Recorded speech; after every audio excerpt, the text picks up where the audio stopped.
Welcome to another edition of the Wellness Talk podcast. I am George Batista, your host and your wellness advocate. Wellness Talk is the show that goes over the latest in health, healing, nutrition, fitness, everything we can do to help you take responsibility for your health and hopefully help you live a longer and healthier life. As always, we've got brand new information for you this week. First, out of the University of Georgia, colorful, fresh foods improve athletes' vision. So if you think about it, athletes are always trying to gain the advantage, right? Especially in vision. You know, they're on the field. They have to be able to see long distances, right? You know, think about the outfielders in baseball. Think about the wide receivers in football or even in golf. They need to be able to see over those long distances. So anything they can do to gain the advantage obviously is a good thing. Well, out of the University of Georgia, they're now showing that if you have a higher intake of fruits and vegetables, especially the multicolored fruits and vegetables, it actually can help athletes and their vision. So we're going to talk about that. We're going to talk about the specific things that are in these fruits and vegetables that help to build up in the eye that can help, again, athletes, gain the advantage. So this is good information on this. Then from the wellness company, Nattokinase and Nigella stevia extract show promise in treating pulmonary fibrosis. Now, Nattokinase has been getting more press lately, especially from the wellness company, because they're showing that it can do many, many things. It can help you in many different ways.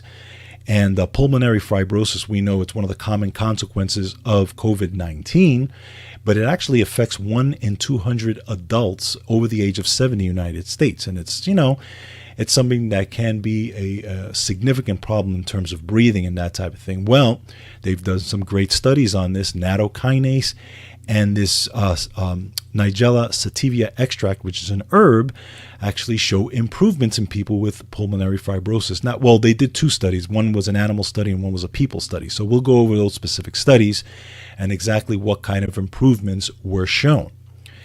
Then our main topic today is from Wellness Resources, and this is liver health and weight management. And specifically, we're going to talk about fatty liver and why it is so prevalent all around the world, but specifically in the United States. And it's a big problem. It's a bigger problem. I actually posted a couple of articles on georgebatista.com, and definitely check those out. And one of them was actually from NBC News. Okay, so when it's a mainstream article, it's a big deal. Okay, and they were talking about fatty liver, and they were talking about the numbers. So we're going to go over the numbers of fatty liver. We're going to talk about exactly why it's such a big deal. What's the biochemistry of it? Okay, why does the liver get fatty, and what you can do to help reduce the chances of you having fatty liver and or even reverse it if you are dealing with it. So we're going to talk about that. That's going to be our main topic for today. And then finally, at the end, we have some words of wisdom from a 100-year-old doctor and nutritionist. And he's going to talk about exactly why you should be leading a healthy lifestyle, what he's done to live a healthy lifestyle, and just some words of wisdom to take with you at the end of the day from a gentleman who's a century-year-old and still going strong. So I think it's great information for you guys to take with you. So that's what we got on tap for today. As always, go to georgebatista.com. Make sure you check out all the articles that are there. Again, I always post more articles than I have the time to go over. That's why I always suggest you guys take a look at them, read through them. Don't always just go by what I say, because I just go over the highlights, but just kind of go through them specifically, get the specifics, and then like, share, and subscribe, and then share those articles with friends and family, because the more people we can get on board with this, the better it is, right? And of course, as always, if you want to get those articles in your email, make sure that you subscribe to the newsletter, because it's very, very important that if you really want to get those articles weekly and you want to go through those articles, subscribe, because they'll come into your email address every single week. And of course, if you want to support the show, there's a support the show button at the front of the website. Anything you can do to support us goes right back into the show. And for those of you who support us on a regular basis, thank you so much. The numbers are growing, by the way, on this show. Okay, Every week there's a brand new folks that are listening and watching and that type of thing. So spread the word. And for those of you who are listening for the first time, thank you so much. We have actually a lot of nutritionists, a lot of doctors that listen in and like to get brand new information. So thank you for listening in, and take us with you on your health journey. All right, let's get started on our articles for the week. First, from University of Georgia, colorful fresh foods improve athletes' vision. So this was a paper which was published in Exercise and Sports Science Reviews, and it examines how a group of plant compounds that build up in the retina, known as macular pigments, work to improve eye health and functional vision. Now, the two compounds, and many of you know them because I've talked about them on this show. Lots of people talk about them. They're lutein and zeaxanthin, and they help to not only improve eye health but brain health, and they've been shown that in plenty of research. And there's been a lot of research on these compounds, okay? But they focused specifically on, they've looked at pilots and how pilots are able to, view long distances and those types of things, okay?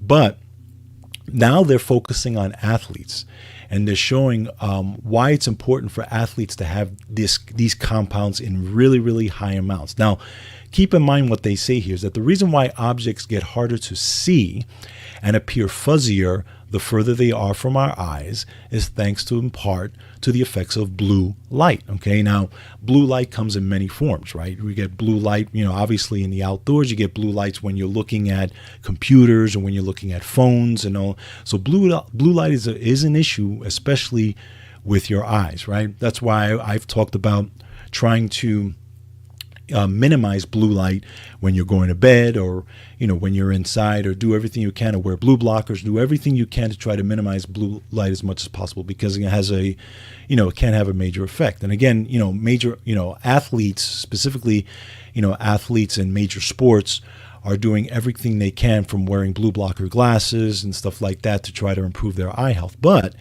they're showing here in these studies that eating more foods rich in lutein and zeaxanthin can improve the eye's natural ability to handle blue light exposure. Okay, so when a person absorbs lutein and zeaxanthin, the compounds collect as yellow pigments in the retina and act as a filter to prevent the blue light from entering the eye. Very important. Now, in a long series of studies, we've shown that increasing, and this is, by the way, this is directly from the study itself, okay? They say in a series of studies, we've shown that increasing amounts of lutein and zeaxanthin in the retina and brain decrease glare disability and discomfort, and improve chromatic contrast and visual motor reaction time.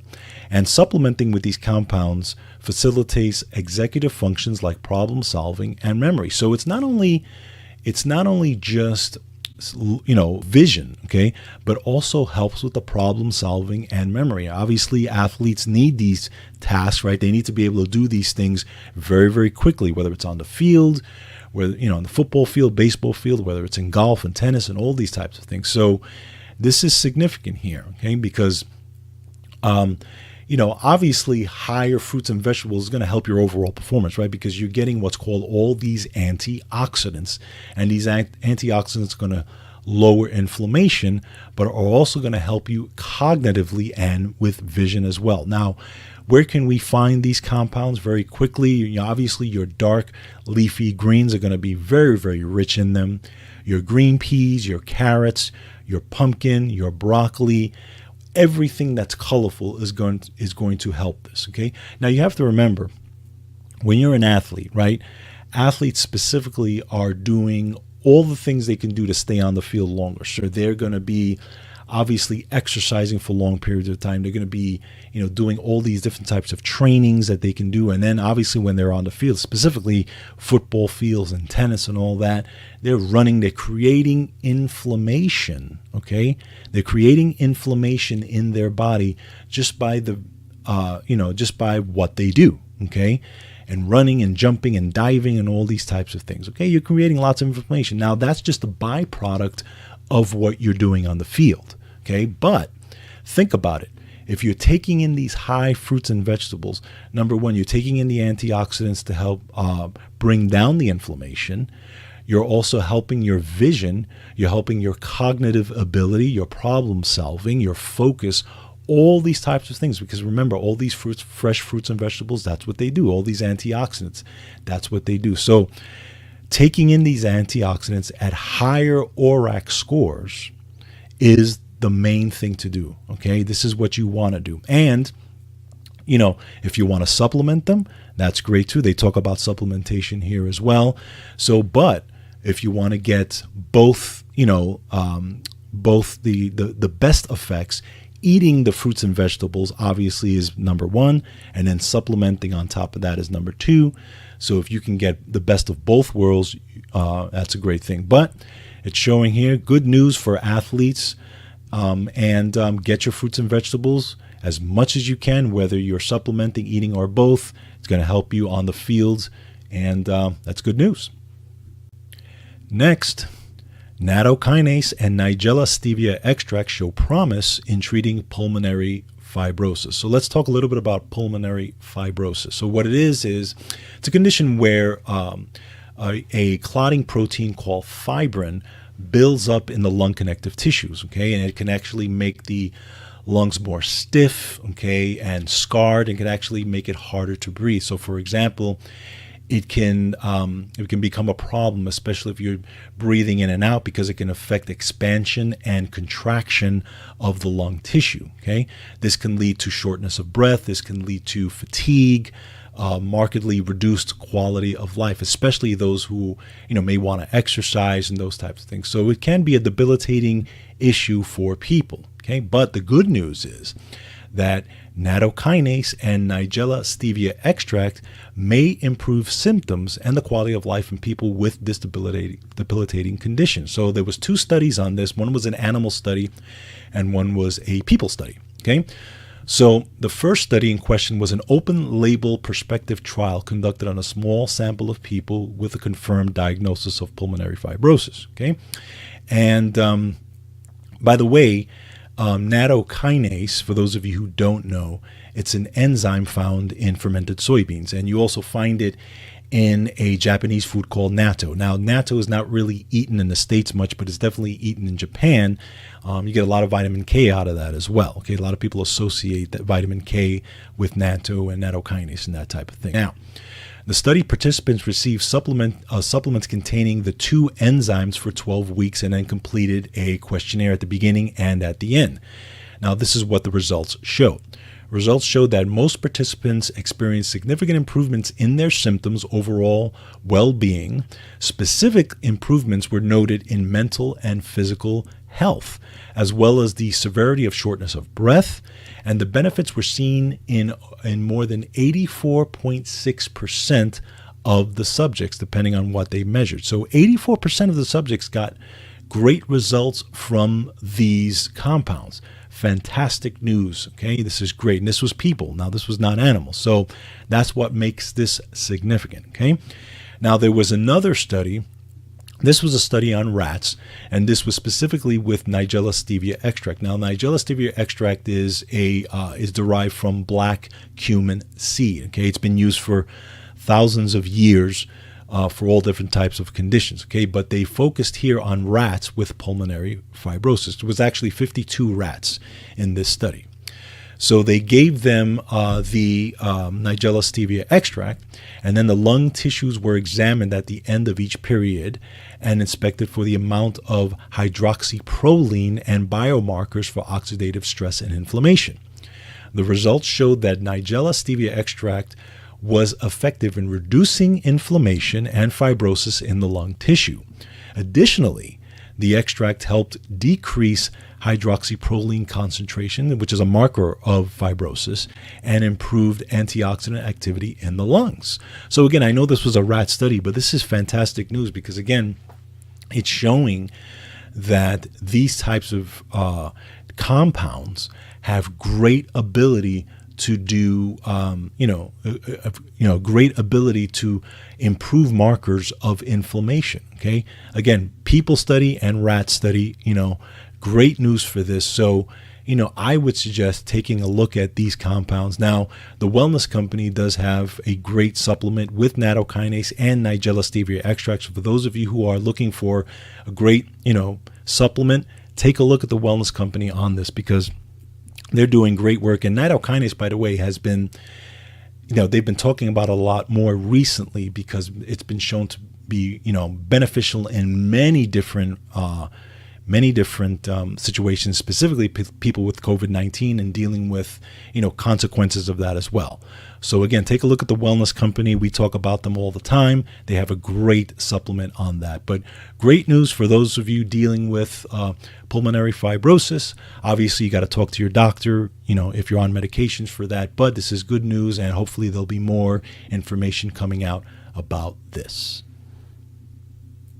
All right, next.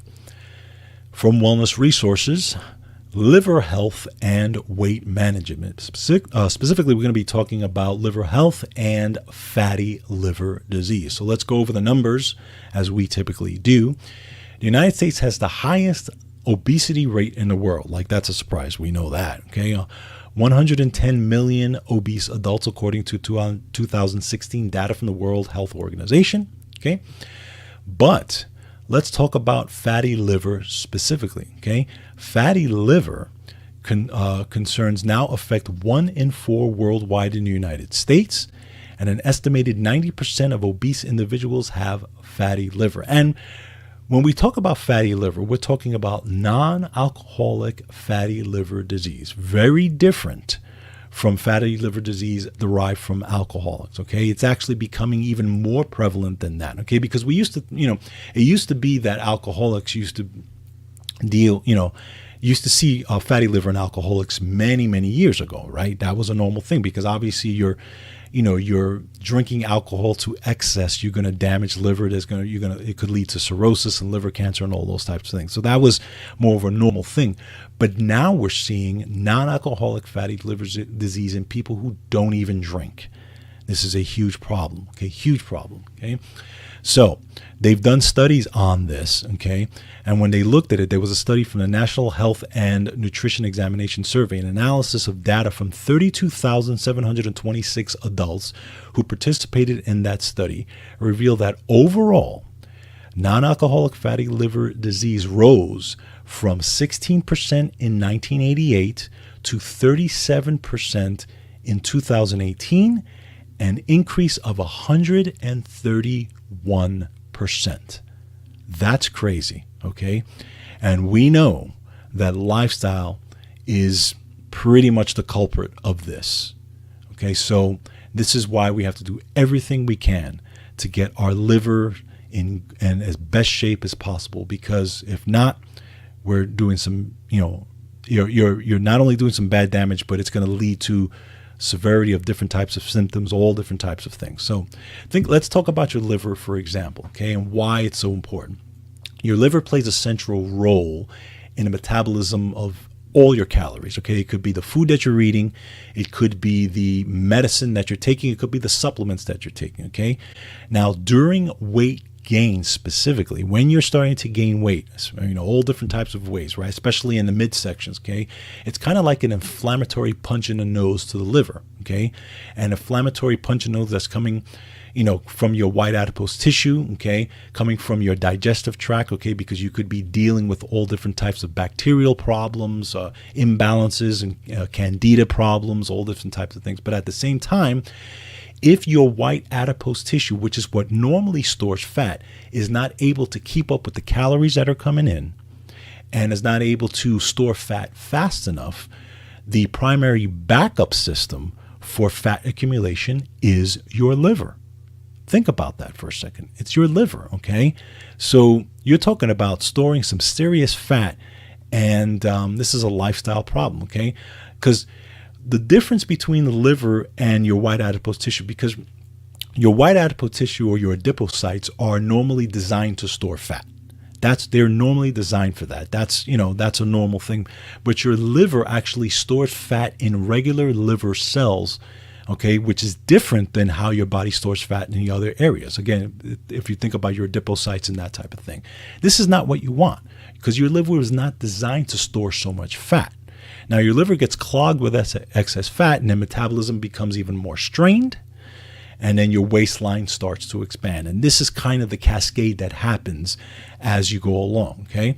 Another thing that happens if you have, for example, excess leptin production from your white adipose tissue, which can cause a depression in what's called adiponectin. Now, adiponectin is the companion hormone for leptin, but it actually deals with your insulin, and actually deals with helping you ward off type 2 diabetes, okay?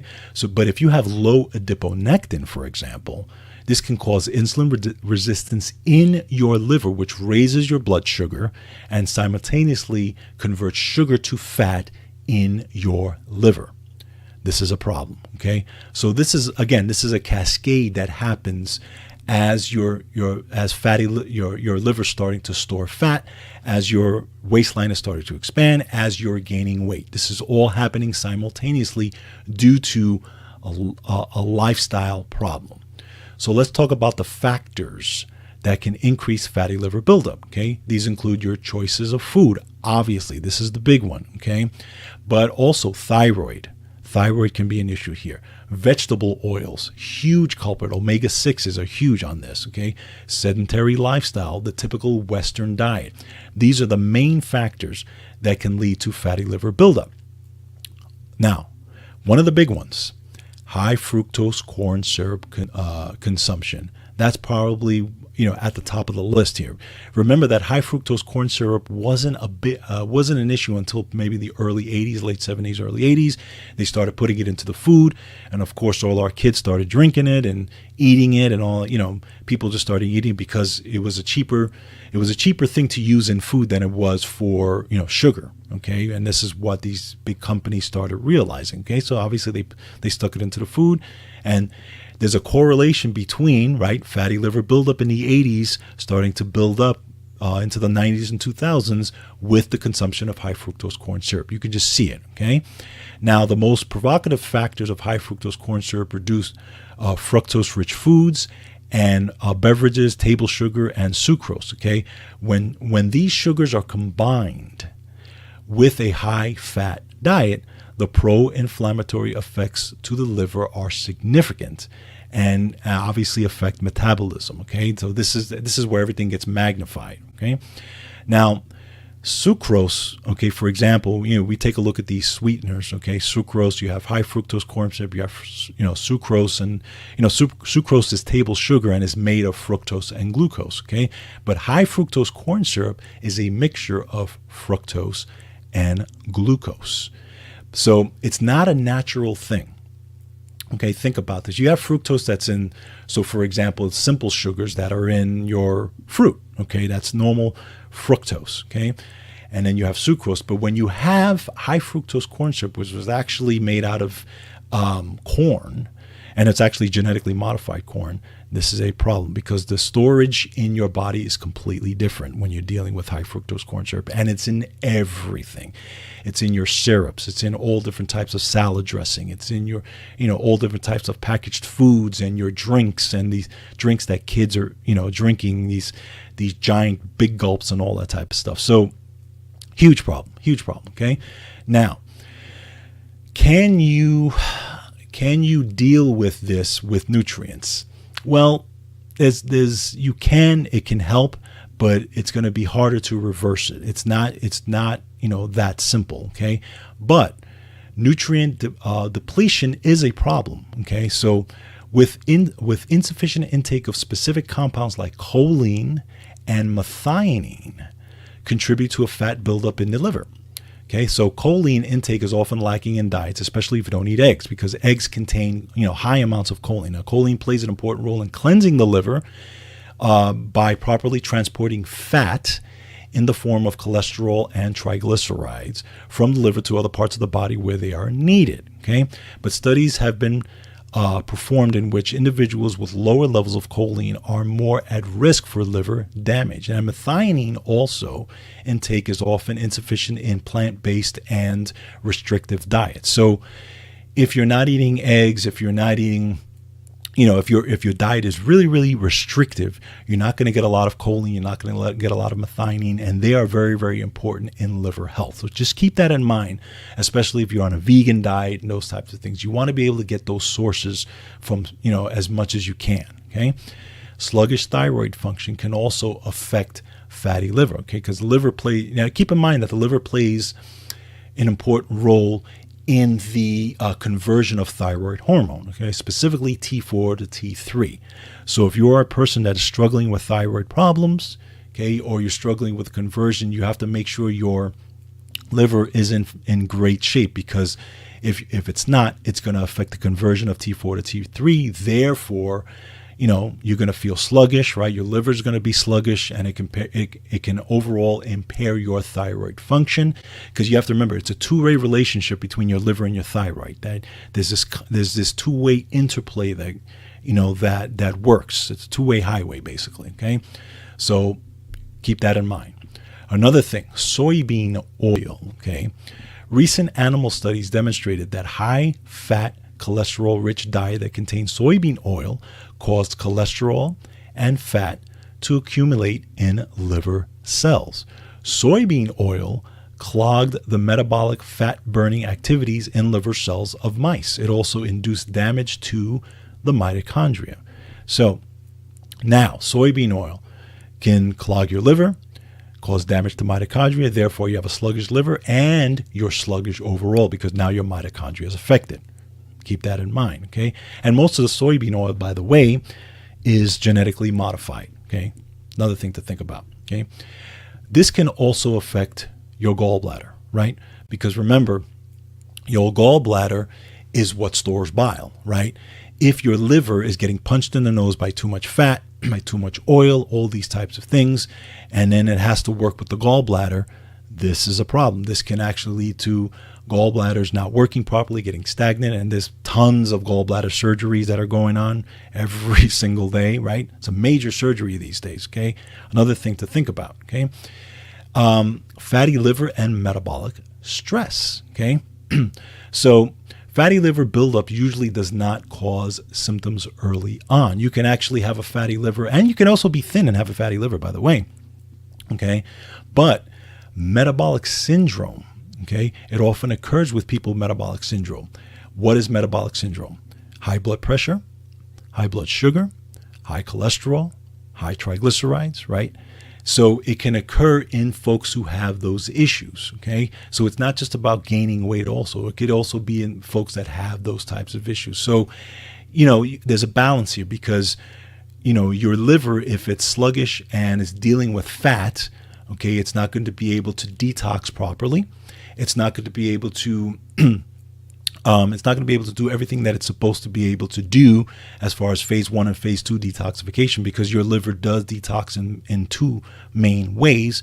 That detoxification is not going to work properly, and it's going to be shooting a lot of cholesterol, because now, remember, your liver has to make a lot more cholesterol when your body's dealing with a lot of inflammation, right? That's one of the byproducts of it.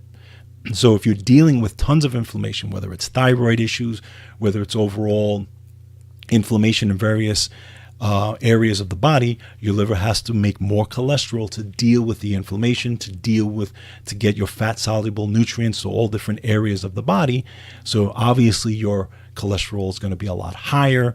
I mean, you're talking about a cascade of issues that this can affect. Okay, so it's a big problem. So those are the issues, right? Fatty liver, non-alcoholic fatty liver disease, big problem. And it's just happening now, and even in younger kids, they're finding. So what do we do? What are the tips to help us keep our liver healthy? So let's go over them really, really quickly, okay? Number 1, you want to avoid foods and beverages with added sugar and high fructose corn syrup. Table sugar isn't, obviously in many processed foods, but you want to, try to reduce that as much as possible. Now, the American Heart Association recommends that men should consume no more than 9 teaspoons or 36 grams of added sugar per day. For women, the recommendation is no more than 6 teaspoons or 25 grams of added sugar per day. Okay, people are getting way more than that. I know people are getting mine because I don't consume that much as well. Number 2, avoid refined or ultra-processed foods and beverages. Avoid foods with trans fats. Number 3, reduce or avoid alcohol, obviously, okay, because alcohol can make it a lot worse, especially if you're dealing with, now if you have that from food and then you put the alcohol on top of that, you're really doing a job on your liver.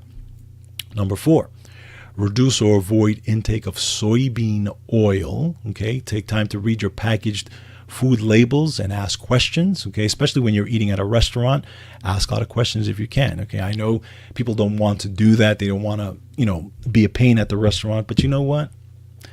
If it's a healthier restaurant, or if it's a restaurant that has healthy options, then maybe you can take a look at that, okay?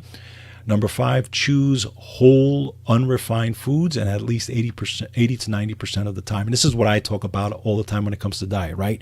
80-20. You want 80% of your diet to be fresh fruits and vegetables, whole grains, the good stuff, okay? 20% of your diet, that's fine. Obviously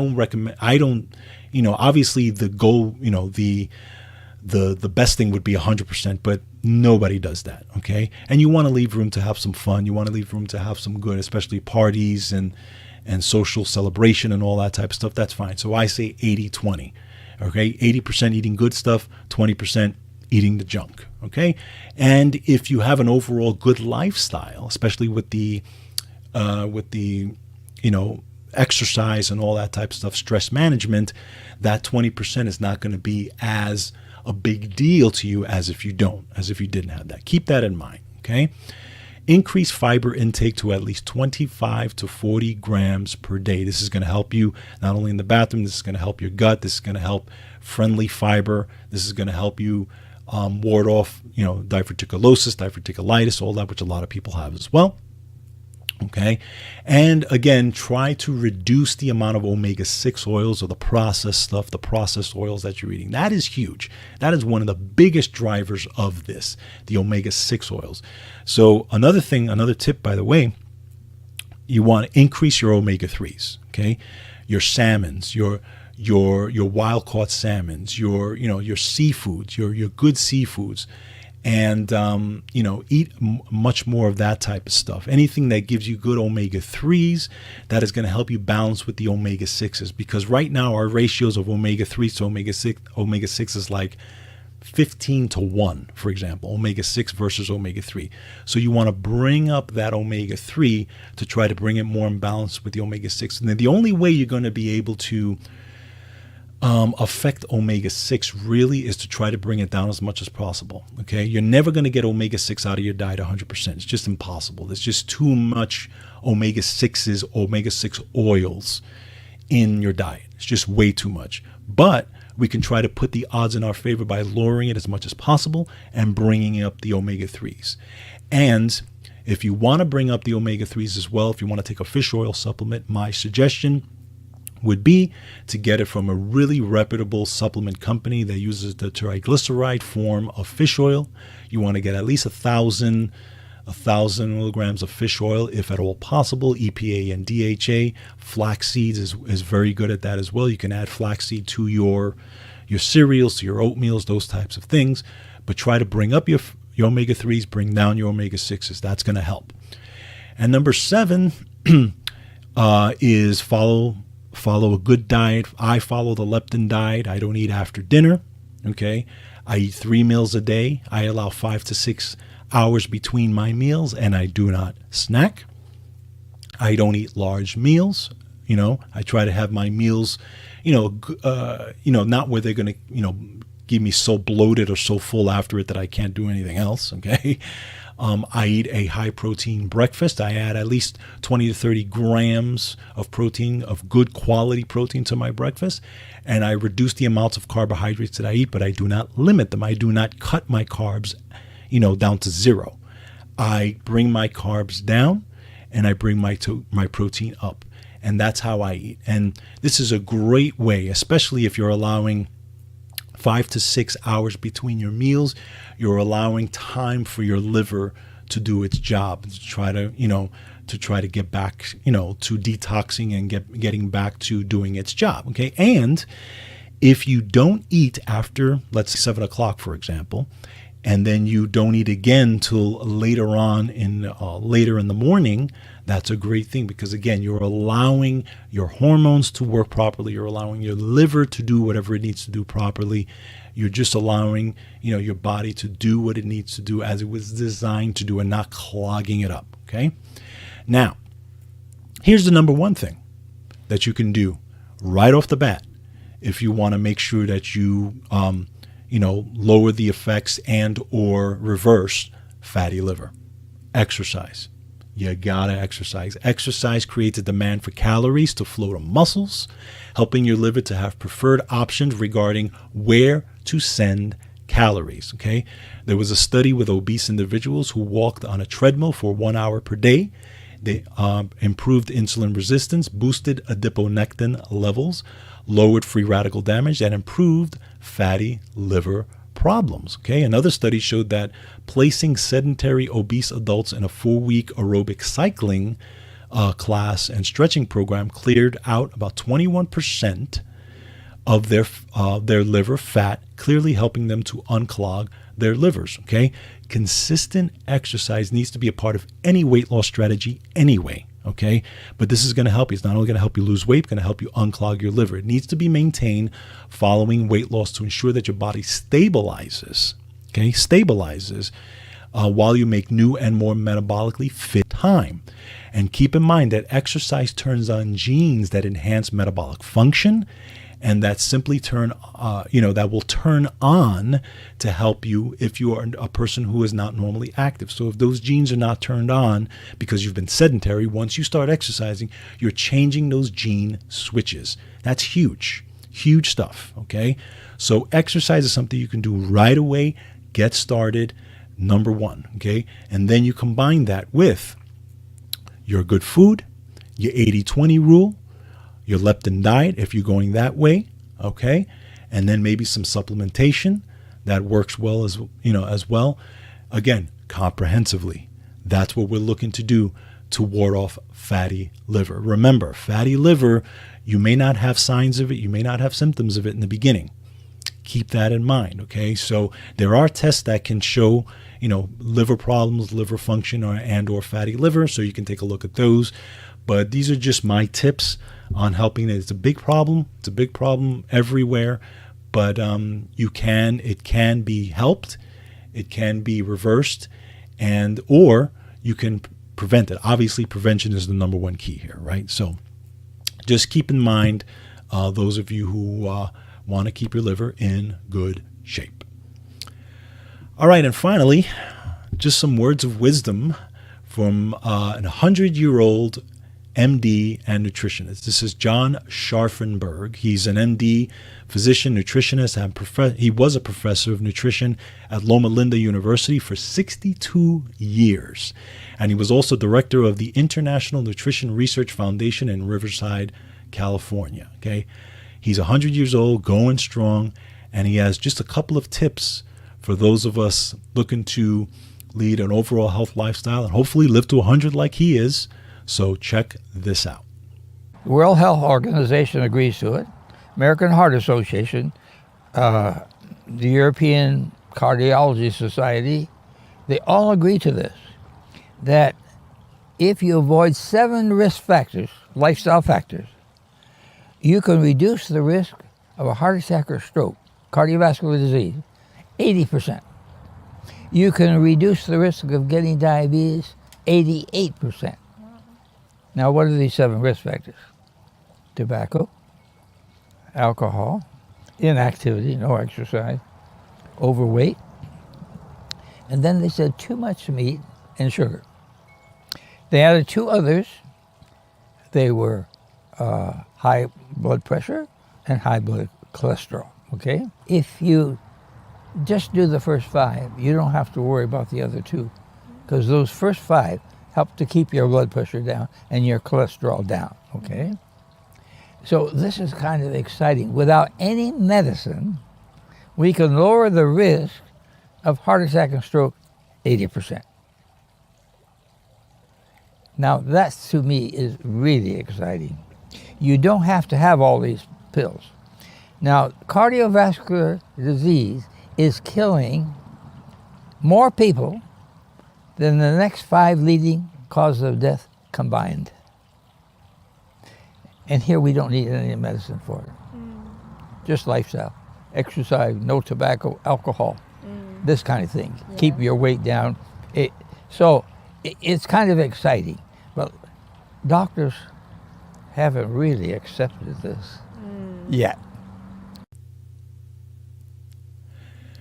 So look at that. You know, I tell you, if I live to 100 years old, I want to be like that guy. Okay. So just something for you guys to take with you. And I love looking at folks like that who just make you feel good and have a good outlook on life. And he certainly does. So follow his example. All right, guys. That's it for this week. Hope you guys have a great week. Make sure you take care of yourselves. Make sure you take care of each other. And don't forget, control your health. Have a great week.